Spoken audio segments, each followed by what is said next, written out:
Well, this is one of those days. So we're talking about understanding anxiety. And the two of our guests got stuck in, let me not qualify the traffic. I've said anxious traffic, but I don't even know if that's the proper thing to say. But thankfully, he is here. What we want to talk about is, first of all, to help you understand the whole concept of anxiety. We understand that anxiety is a feeling of fear, of dread, or uneasiness. We're in the month of August. August ends today. September is the month of school fees. It is the month of anxiety for some people. We're drawing closer to the end of the year, which is the month, December is usually the month of house rent, another month of anxiety for some people. Maybe some are already living in this, but you know what? Let's get into the conversation of understanding anxiety with Miracle Ihuoma, who is a clinical psychologist. Thanks for joining us this morning. Thank you for having me. I hope you weren't too anxious getting here. I was really. I was almost overcome by anxiety. Okay, would I be able to? Of course. Okay, but yeah. So anxiety has a trigger. That's what you're saying. Yes. Anxiety should have a trigger. And when no longer has a trigger, that's when we qualify it to be anxiety disorder. Oh. Yes, that's when it becomes a problem. Because anxiety, for instance, is a human feeling. Just like you said, it's a feeling of fear posed by imminent danger. So, for instance, okay, I'm anxious because, I'm looking at where would I get school fees to pay for my children. But then when that becomes excessive, it becomes persistent and begins to affect my life, my interactions with other people, then it now becomes a disorder or an issue that you need to pay attention to. School fees is quarterly. Yeah. Every 3 months. So you are telling me that cannot be, that's not frequent?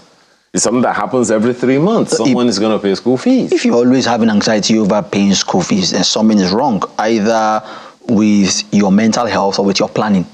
You know, because if you know that you have to pay school fees every 3 months and then you're always anxious, so it means that that maybe your children they're in schools that they shouldn't be in the first place. You know, you shouldn't be having anxiety about paying school fees every time. Yeah, if it's a one-off situation, we know that yes, okay, this is a one-off situation. But if it's something that happens every time, maybe you should take your children to a school where you don't have to have an anxiety to pay the school fees. How about house rent? What if it happens? That one is once a year. Exactly. Okay. Yeah. But then the economy can sometimes eat it up. Like normally you would save X amount every month or X percentage of your salaries for your school fees, and then before you know what is happening, you're unable to meet up because inflation has, eaten up everything else that you're supposed to save. So where do we put that? Yeah. Like I said, if it's a one-off situation, fine, I understand. Yeah, you're anxious because something went wrong. But if that's a yearly routine where you're always anxious about your house rent, then again, you might be staying in a house that is too big for you. You might need to look for your size where you don't have to always have that sort of anxiety to pay the house rent. Where you are sure that if I save X amount of money, no matter what happens, I would be able to pay this rent. So it's not a disorder if it is occasional. If it is occasional, if it doesn't begin to affect your daily life, your interactions with other people, it's okay. But when it begins to infringe on your lifestyle, begins to infringe on how you perform your daily activities, on how you interact with other people, then we might begin to look at a disorder. In fact, our DSM, which is the Diagnostic Statistical Manual, says that that feeling has to be persistent for maybe up to 6 months, then we can qualify it to be anxiety. So if it lasts up to 6 months where you are having that constant feeling of fear and dread about whatever it is, then we might need to now check for anxiety disorder. No, it's very interesting because it's something I don't think we can even avoid some of the signs. Is it, for instance, what are the signs? Let me ask you. What are the signs of anxiety disorder? A disorder? Yeah. Now, we have different categories of anxiety disorders. Oh. Yes. So anxiety disorder. Can we start from JS1? Start from the lowest. Anxiety disorder is like an umbrella. So it's the same way we have mood disorders where depression falls under. So anxiety disorder is like an umbrella. That's where we have things like selective mutism. That's where we have things like social anxiety disorder. That's where we have general anxiety disorder. That's where we have post-traumatic stress disorder. That's where we have obsessive compulsive disorder. That's OCD. All of this, that's why we have panic disorders as well. All of these are all anxiety disorders. So when we say diagnosing someone for anxiety disorders, it is not generic. It has to be for one of these several anxiety disorders. So usually, if it is about, say, work, about finance, about school, and what have you, it would most likely fall under general anxiety disorder. So, anxiety sounds like anything that has to do with fear. Yes. So all those phobias. Yeah, specific phobias too are under anxiety disorders. So every form of phobia, because phobia is defined as irrational fear. Yeah. Yeah. So when fear becomes irrational, it is a phobia. So that in itself as well is an anxiety disorder. So fear of cockroach, for instance. Irrational, because cockroach is not posing any danger to you. Ah, who says? What danger does cockroach pose? Have you seen the movie Beetle? Well, I haven't. Go not to make light of, because someone is actually listening now and is actually, for instance, I'm on mayoclinic.org now, and they're talking about feeling of nervousness, restlessness, or tenseness, a sense of impending danger, panic, or doom, an increased heart rate, breathing rapidly, sweating, trembling, feeling weak or tired, trouble concentrating or thinking about anything, having trouble sleeping, having difficulty controlling worry, which is a normality for some people, having the urge to avoid things that trigger anxiety. Now, is this just a few, or all of them have to happen? Because there are those who are menopausal and they have some of these signs. There are those who, for some reason, they have a few of them that are persistent and continuous. Does that make them fall into anxiety disorder? Yeah, and that's why in diagnosis, we have to rule out some other things. So it has to be that, okay, this anxiety is not happening because, for instance, like, it's not happening because of school fees, or no, not even school fees. It's not happening because of, say, menopause, like you said, or even a drug. Because sometimes certain medications can induce anxiety. These things. So if we have to eliminate all of those instances before we can now diagnose somebody to have anxiety disorder, because some of these things can actually cause people to have, anxiety. And when it even comes to all of the symptoms that you mentioned, as is the same with every other disorder that we have in mental health and in psychology, there has to be a certain number. The person has to meet a certain diagnostic criteria before they can be diagnosed. So for anxiety, I think the person has to meet about 5 or 6 of the symptoms, and then those symptoms have to be persistent over a period of about, say, 6 months before you can now say this person has a particular type of anxiety. At what point does any individual say, I think I need to see a doctor? Yeah. At the point where you know that, because remember, we define anxiety as fear or dread over imminent danger. When you know there's no imminent danger and yet you are still feeling the symptoms of anxiety, then there's a call for concern. So or you are feeling the emotion of fear, dread, and what have you, over something that should normally not cause you to be scared, normally not cause you to be anxious, and you're anxious over it. For instance, because I'm coming to, there are people, for instance, because they're coming to channels, television, they become unnecessarily anxious. Yes, there's a bit of nervousness that might come. Maybe because the whole world is listening to them, they are facing the camera. It can affect, them, or people who are speaking to a crowd or a group of people and they feel anxious. Because they don't want to be socially scrutinized. Yeah. All of that, you can have a level of nervousness, right? But when it becomes excessive, one that you can no longer control, it becomes visible to everybody that this person is anxious, or you begin to make obvious, mistakes as a result of that, then you know that, okay, there's an issue here you need to work on. Yeah. You become awkward in social situations, you become tensed because, there are people, for instance, who have social anxiety. They become tensed when they're interacting with other people, and all of that. That is a call for concern. So when you see any of these things, then you want to say, okay, maybe I need to talk to a professional about this. Where do you place a situation where parents are just anxious about the kind of life their children will live, the kind of world they are bringing their children into? Is that a rational or irrational fear? It is an irrational fear. Why is it an irrational fear? Because now I tell people there are two types of problems. There are real problems, there are emotional problems, or imagined problems. So if you have, or what we can also call, there are real problems, also called practical problems.